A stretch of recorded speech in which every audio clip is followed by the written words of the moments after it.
Okay, atin pong subukan ulit ang pag-accelerate dito sa green money.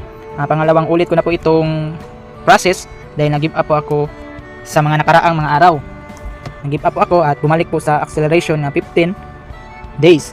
Kaya dito ay pangalawang ulit ko na at sana makuha na natin itong double rewards or itong original na amount dito.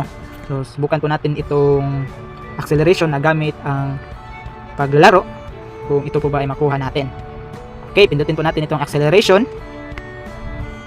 Ayan, meron na namang continue or give up. Yan, mag-give up na tayo at mag-proceed sa maliit na amount.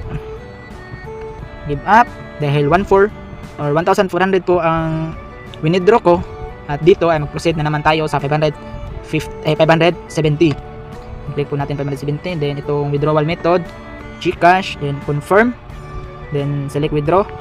Ayan, makikita nyo na wala po siyang kasunod o wala na siyang acceleration process.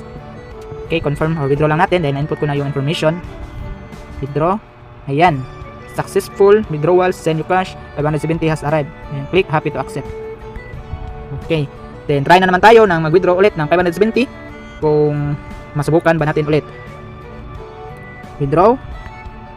Ayan, meron na siyang acceleration process. Click IC. Yan, meron tayo acceleration naman. Click natin itong wallet. Yan, nilawin po yung 570. Yun po, guys.